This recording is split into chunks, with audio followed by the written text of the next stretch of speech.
జీలకర్ర ఎక్కువ క్వాంటిటీలో ఉందనుకోండి, ఎక్కువ రోజులు స్టోరేజ్ చేస్తే ఏమవుతుంది, అది పాడైపోతుంది. సో జీలకర్ర పాడవకుండా ఉండాలి అంటే ఆ డబ్బాలో కొంచెం ఇంగువ పొడి వేయండి. వేస్తే జీలకర్ర ఎక్కువ కాలం నిలువ ఉంటుంది. మీకోసం మీ ఆరోగ్యానికి ఉపయోగపడే ఈ చిట్కా: వెల్లుల్లి రెబ్బను నిమ్మరసంలో నానబెట్టి రోజుకి 4 సార్లు తింటే గుండెకు సంబంధించిన జబ్బులు కంట్రోల్గా ఉంటాయి. సో ఇలా చేస్తే మీకు చాలా మట్టుకు హార్ట్కి సంబంధించిన ప్రాబ్లమ్స్ రావు. మీకోసం బ్యూటీ టిప్: వాడేసిన నిమ్మ చెక్కలతో ఒక 2-3 నిమిషాల పాటు మీ ఫేషియల్ స్కిన్ పైన రుద్దితే మీ స్కిన్ పైన ఉన్న మొటిమలు ఇంకా మచ్చలు మాయమైపోతాయి.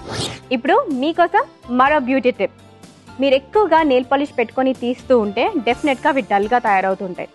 అయితే మీ నెయిల్స్ తిరిగి ఆరోగ్యంగా ఇంకా షైనీగా ఉండాలంటే ఇలా చేసి చూడండి.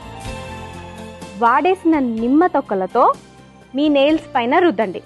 ఇలా తరచూ చేస్తూ ఉంటే డెఫినెట్గా మీ ఫింగర్ నెయిల్స్ చాలా షైన్గా ఉంటాయి.